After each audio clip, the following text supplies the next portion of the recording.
Assalamualaikum warahmatullahi wabarakatuh. Selamat pagi, salam sejahtera untuk kita semua. Perkenalkan, saya Ratu Diah Kurniawati, SGZ MSI, dosen program studi gizi Fakultas Kedokteran Universitas Sultan Ageng Tirtayasa. Pada kesempatan kali ini, saya akan menyampaikan salah satu materi mata kuliah yang ada di program studi gizi, yaitu mata kuliah Dietetika 2 dengan kode mata kuliah GIZ 619309, di mana mata kuliah ini merupakan rumpun mata kuliah gizi dasar dengan bobot 3 SKS dan diampu di semester 6 atau semester genap. Capaian pembelajaran pada mata kuliah ini, yang pertama, mahasiswa dapat menjelaskan penyakit degeneratif dan hubungannya dengan gizi dan kesehatan. Kemudian, mahasiswa dapat menjelaskan dan merumuskan asuhan gizi terstandar berhubungan dengan penyakit degeneratifnya. Dan yang ketiga adalah mahasiswa dapat mengidentifikasi masalah gizi dan mengkaji asuhan gizi pada pasien dislipidemia, jantung, diabetes mellitus, obesitas, hipertensi, ginjal, stroke, hipertiroid dan hipotiroid, gout dan rematik, kemudian sindrom metabolik, kanker, pasien epilepsi dan autis, serta komplikasi pada kehamilan. Deskripsi mata kuliah ini merupakan mata kuliah wajib yang membahas dietetika sebagai alternatif pencegahan dan penunjang pengobatan pada penyakit degeneratif. Jadi mata kuliah ini mempelajari prinsip-prinsip diet, kebutuhan energi, dan zat gizi pasien, serta kondisi patofisiologisnya yang mendasari tujuan, syarat diet, dan prinsip diet berbagai penyakit degeneratif menggunakan asuhan gizi terstandar. Untuk materi kuliah setiap pertemuan, jadi di mata kuliah ini ada 16 pertemuan, di mana pertemuan pertama sampai dengan pertemuan ke-7 diisi oleh materi, kemudian di pertemuan 8 ada ujian tengah semester, pertemuan 9 sampai pertemuan 15 juga diisi oleh materi, dan terakhir pertemuan 16 diisi oleh ujian akhir semester. Sistem pembelajaran sendiri, perkuliahan ini dilakukan secara daring via Google Classroom dan Zoom, juga dilakukan secara luring di kelas. Untuk tugas mandiri, biasanya mahasiswa diberikan kasus untuk diselesaikan, nanti tugas mandiri ini dikumpulkan melalui Google Classroom. Selain tugas, juga materi yang diberikan oleh dosen akan disimpan di Google Classroom ini. Setelah itu, untuk presensi diisi melalui aplikasi SIAKAP, dan terakhir praktikum dilakukan di lab dietetik dan kulineri. Ini merupakan proses perkuliahan, penyimpanan materinya, presensinya di SIAKAP, dan praktikumnya di lab. Untuk tim dosennya sendiri, jadi ada 2 dosen yang mengampu mata kuliah Dietetika 2 ini, yaitu saya sendiri, Ratu Diah Kurniawati, SGZ MSI, yang akan mengisi materi pertemuan 1 sampai dengan 8, kemudian Widiani Pawitraningrum, SGZ MPH, yang akan mengisi materi pertemuan 9 sampai dengan 16. Instrumen penilaiannya, jadi di sini ada 4 penilaian dari tugas, dengan poin sekitar 10%, kemudian case method, di mana case method ini karena ada kasus yang diberikan, maka penyelesaian kasus diberikan poin sebesar 30%, kemudian praktikum dari hasil penyelesaian kasus yang telah dilakukan, itu nilainya sekitar 20%, kemudian ada UTS, poinnya 20%, dan UAS, poinnya 20%. Untuk nilai mutunya, mahasiswa akan diberikan nilai mutu A apabila nilai ujian absolutnya di atas 85. Kemudian dapat nilai C apabila ujian absolutnya di atas 56 hingga 59, dan akan mendapatkan nilai relatif atau huruf mutu E apabila nilai ujian absolutnya kurang dari 50.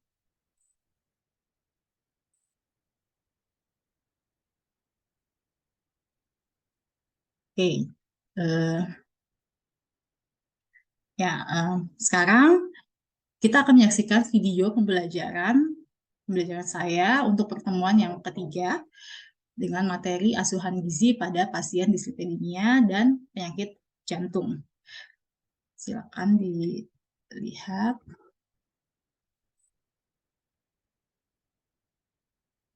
Assalamualaikum warahmatullahi wabarakatuh. Selamat pagi semuanya. Pada pagi hari ini kita ketemu lagi pada mata kuliah Dietetika 2 Nah, hari ini adalah pertemuan kita yang ketiga.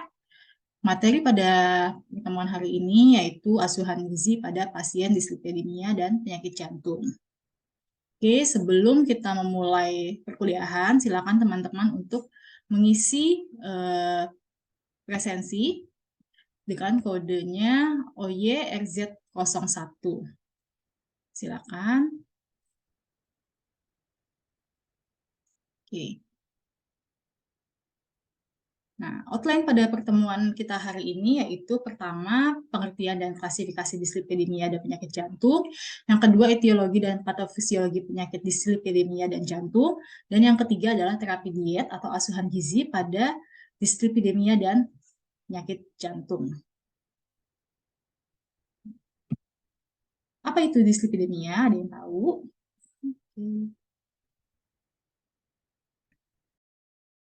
Dislipidemia itu berhubungan dengan apa sih?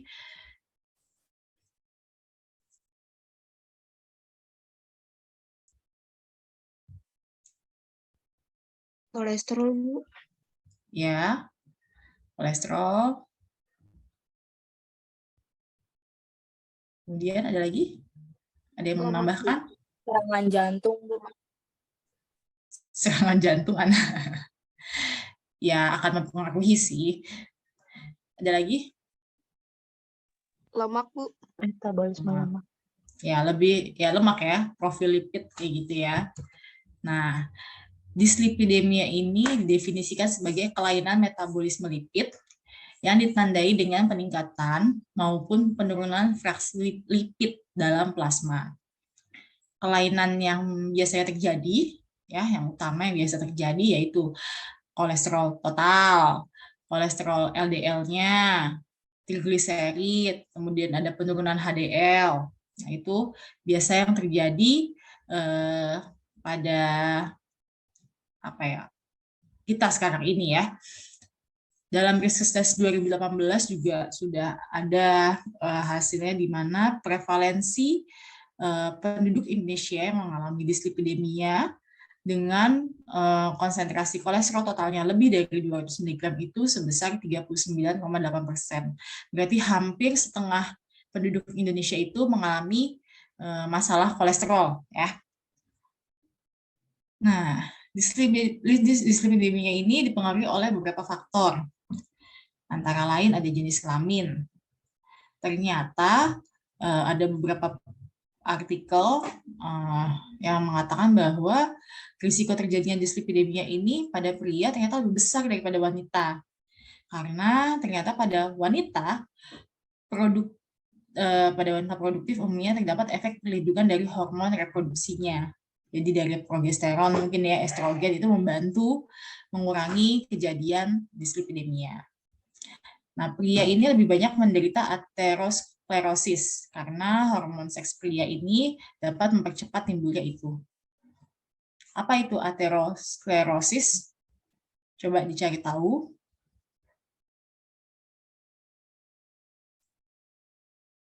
Silakan. Penyumbatan pembuluh darah. Ya, arterinya ya, aterosklerosis. Gangguan pembuluh darah itu. Kemudian usia. Semakin tua usia seseorang, maka fungsi organ tubuhnya akan semakin menurun. Begitu juga dengan penurunan aktivitas reseptor LDL, yaitu HDL ya. Jadi semakin turun sehingga bercak perlemakan dalam tubuh akan semakin meningkat yang akan menyebabkan kolesterol total lebih tinggi. Sedangkan kolesterol HDL relatif tidak berubah atau malah berkurang. Maka dari itu kan biasanya orang tua lebih mudah mengalami dislipidemia ataupun masalah kolesterol ini ya. Kemudian genetik. Kadar hiperlipidemia ini tinggi. Kadar hiperlipidemia tinggi ini dapat diabaikan oleh faktor dislipidemia primer karena adanya faktor kelainan genetik. Yaitu tadi kan karena ada yang primer, ada yang sekunder ya. Karena kalau primer berarti mungkin karena genetiknya bisa bisa melanjutkan atau turunan jadinya ya, penyakit dampaknya malah jadi penyakit turunan gitu, ada karena ada hubungannya dengan genetik. Tapi bisa juga yang genetiknya aman, maksudnya dari riwayat keluarganya juga nggak ada yang punya penyakit dislipidemia, kitanya kena ya karena pola bukan pola kebiasaan makan kebiasaan kita. Kemudian kegemukan. Nah, biasanya pada orang kegemukan ini menunjukkan output dari VLDL triglyceride lebih tinggi daripada HDL-nya. Nah, kadar triglyceride plasmanya juga jadi lebih tinggi, sehingga triglyceride yang berlebihan dalam sirkulasi ini akan mempengaruhi lipoprotein. Bila si triglyceride LDL dan HDL mengalami lipolisis, ini akan menjadi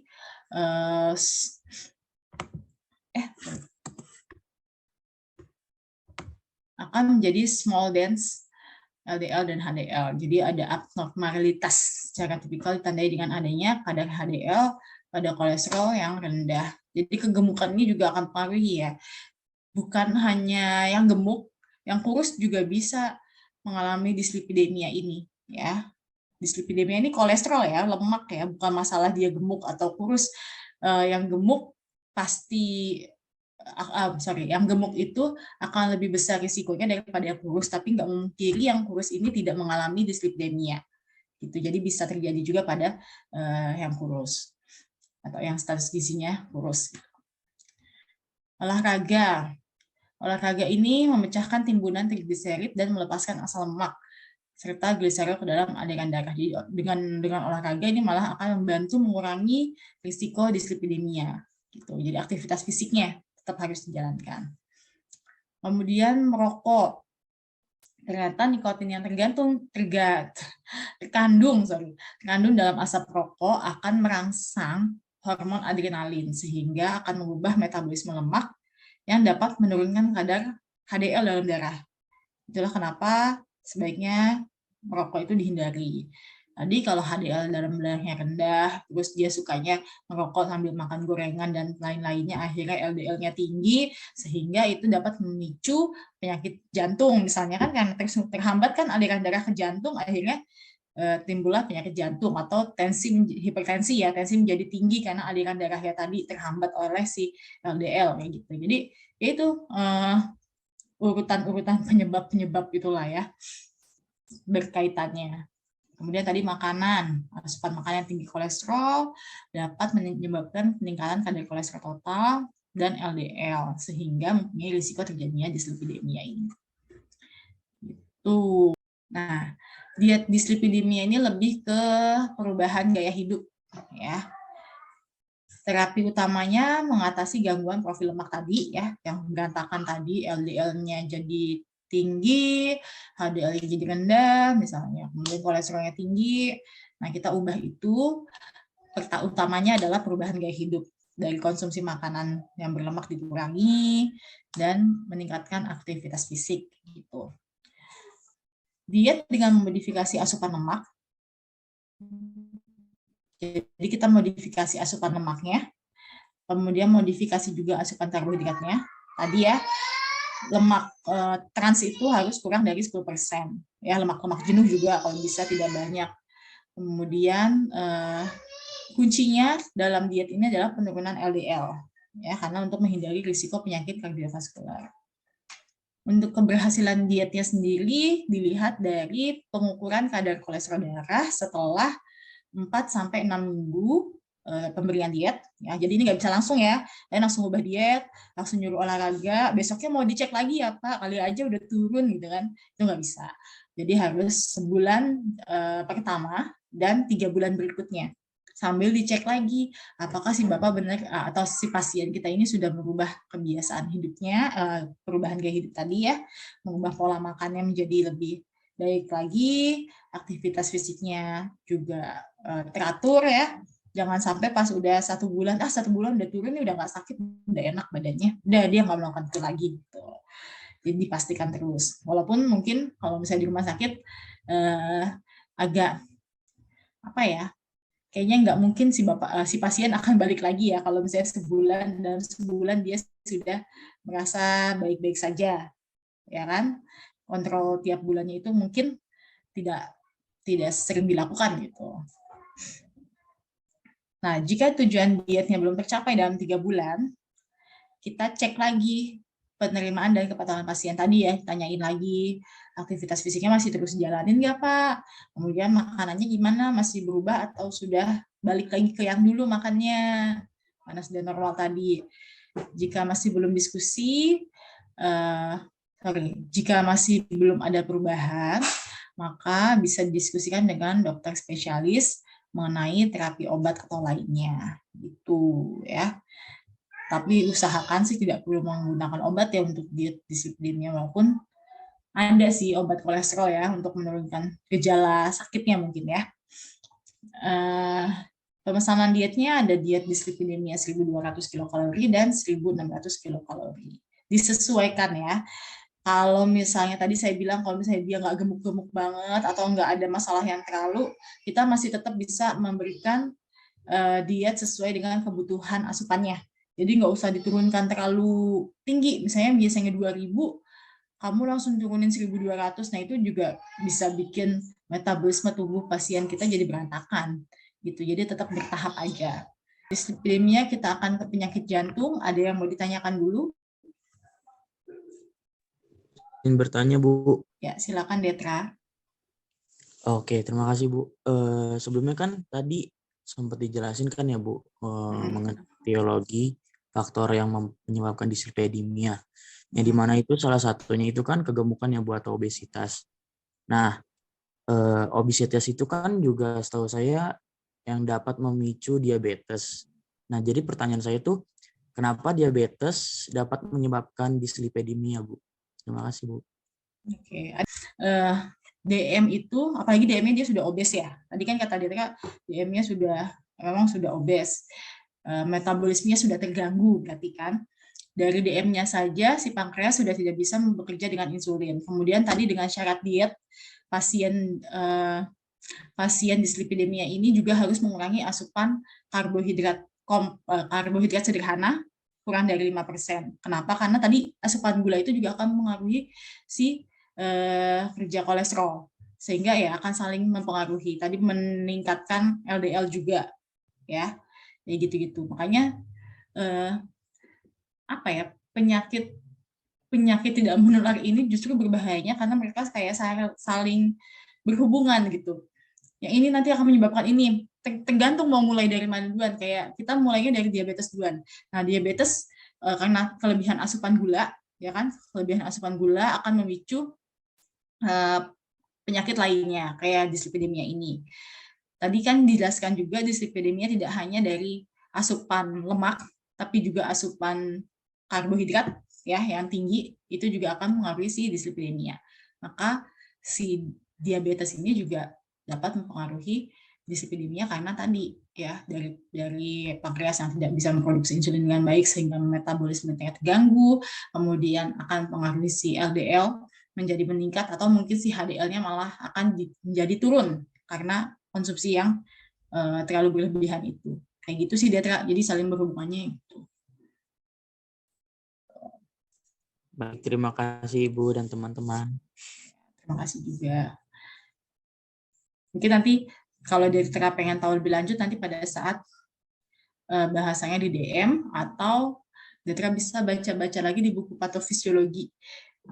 Di situ kan lebih rinci lagi ya hubungan-hubungan penyakit itu patofisiologi dan etiologinya gitu ya. Silakan ada yang mau tanyakan lagi atau kita mau lanjut ke penyakit jantung? Ibu ingin bertanya. Silakan Afifah. Ibu buat dietnya itu nanti kalau misalkan tadi kalau nggak gemuk-gemuk banget dia tetap sesuai kebutuhan aja ya Bu. Cuma kalau misalnya tapi dilihat juga labnya ya, hasil labnya ya. Kalau misalnya hasil labnya terlalu tinggi, ya kita usahakan kebutuhannya juga kita kurangi. Misalnya dari 2.000 dikurangin dulu 200 atau dikurangi 300. Jangan langsung dikurangi setengahnya, gitu. Ya, gitu. Gimana lagi Afifah? Berarti kalau misalnya yang gemuk juga itu ya Bu ya? Tak bertahap juga ya penurunan kalorinya? Kalau yang gemuk bertahap juga. Iya, bertahap tetap. Kita bertahap. Berarti nggak bisa langsung 1.200 1.600 itu ya Bu? sebenarnya kita lihat lagi kondisi si pasien. Apabila dia sanggup, itu nggak apa-apa. Tapi kalau nggak sanggup, mendingan bertahap aja. Ya. Pokoknya semua itu kita lihatnya dari kondisi pasien ya. Nanti kalau misalnya kalian dengar cerita-cerita dari kakak kelas kalian yang sudah magang, tuh pasti kalian, oh oke, berarti kita memang kadang teori ini sebagai acuan, tapi bisa kita modifikasi pada saat di lapangan kayak gitu. Baik Ibu, terima kasih Bu. Ya. Baik, kalau sudah tidak ada yang tanyakan, kita beralih ke penyakit jantung. Nah, penyakit jantung ini gangguan yang terjadi pada sistem pembuluh darah sehingga menyebabkan jantung dan peredaran darahnya tidak berfungsi sebagaimana mestinya. Penyakit yang berhubungan dengan jantung ada gagal jantung, jantung koroner, atau jantung rematik. Jantung rematik itu apa ya? Kayak semacam geraknya tuh ya karena ada gangguan, jadi gerak jantung gimana sih? Jantung kan berdenyut ya. Jadi kayak jadi perlambatan gitu, atau tidak sesuai dengan yang seharusnya gerakannya, lambat karena adanya rematiknya itu. Beberapa faktor, ada yang dapat dikontrol dan tidak dapat dikontrol. Yang dapat dikontrol itu misalnya stres, tekanan darah tadi ya kita kontrol, stres juga dikurangi, tekanan darahnya dikontrol dengan konsumsi obat atau makanannya kita ubah, kemudian merokoknya dikurangi atau dihilangkan, konsumsi alkohol juga jangan dikonsumsi lagi atau dikurangi, aktivitas fisik dan olahraganya jangan terlalu tinggi, kemudian antioksidan atau radikal bebasnya ditingkatkan, konsumsi oksidan dan konsumsi antioksidannya ditingkatkan ya, karena biasanya si oksidan atau radikal bebas ini akan mempengaruhi penyakit jantung. Kemudian diabetes mellitus juga akan mempengaruhi penyakit jantung tadi karena metabolismenya sudah berantakan. Kemudian obesitas atau kegemukan, kolesterol, dan minum kopi berlebihan. Ini semua dapat diatur sama kita ya, dapat dirubah. Kalau kita dapat merubah ini ya kita bisa mengurangi risiko penyakit jantung. Kalau yang tidak dapat dirubah, ya genetik. Kalau udah turunan ya gimana ya, mengubahnya juga susah karena ada gennya. Kemudian usia, semakin tua, fungsi organ semakin lemah, ya mau nggak mau mungkin akan berisiko tinggi mengalami penyakit jantung. Jenis kelamin juga, kemudian ras, itu juga mempengaruhi etiologi penyakit jantung. Oke, ada yang mau ditanyakan? Bu, saya izin bertanya, Bu. Oh ya, Dietra lagi, silakan. Oke, Bu. Terima kasih. Jadi gini, Bu. Kan saya punya saudara yang dimana dia kan memiliki orang tua yang menderita penyakit jantung koroner ya, Bu. Nah, kalau dari Ibu sendiri tuh ada nggak sih, Bu, tips mencegah penyakit jantung di usia muda pada anak yang memiliki orang tua yang menderita penyakit jantung koroner, Bu? Oke. Terima kasih, Bu. Kalau dari saya sendiri adalah perubahan gaya hidup. Ya, perubahan gaya hidup dari makanannya. Kurangi makanan yang tinggi lemak misalnya. Tinggi lemak jenuh ya. Tinggi lemak jenuh. Terus mulai tingkatkan aktivitas. Itu sih di kita hanya konsumsi makanan dan aktivitas fisik yang teratur. Gitu. Mungkin dari teman-teman yang lain ada ide bagaimana caranya agar misalnya kita punya genetik penyakit tertentu untuk menghindari tertular ikut-ikutan punya penyakit tersebut. Bagaimana caranya? Paling utamanya tadi itu dari perubahan gaya hidup itu pasti. Mungkin ada ide lain yang tadinya gemuk mungkin dibantu sama Detra untuk mengidealkan berat badannya dari sekarang. Kemudian ya tadi sama Detra juga dipantau bagaimana mereka atau sepupu Detra ini konsumsi makanannya mulai dicegah, mulai dikurangi yang dapat menyebabkan penyakit jantung itu sendiri. Sehingga pun nanti kalau misalnya akhirnya memang karena sudah genetik dia dapat, setidaknya dia dapat mencegah terjadinya penyakit jantung yang lebih parah gitu. Jadi sudah dapat dicegah dari sekarang. Dapat dikurangi gejalanya, seperti itu maksudnya. Itu Detra. Teman-teman yang lain ada tambahan nggak? Hanya itu pola hidup ya Bu, gaya hidup ya Bu, diubah Iya, ya Bu. perubahan gaya hidup itu yang utama. Oke Bu, terima kasih. Ya. Terus aktivitas fisiknya jangan lupa dia dan itu harus teratur ya, bukan hanya seminggu. Pun kalau seminggu, misalnya seminggu 3 kali, ya itu harus teratur seminggu 3 kali melakukan aktivitas fisik. Gitu. Jangan minggu ini cuma sekali, minggu depannya nggak ada aktivitas fisik gitu enggak. Ini memang harus teratur. Baik, terima kasih. Kalau sudah tidak ada yang ditanyakan lagi, saya tutup materi pertemuan 3 hari ini. Kurang lebihnya mohon maaf, mudah-mudahan dapat dipahami. Wassalamualaikum warahmatullahi wabarakatuh.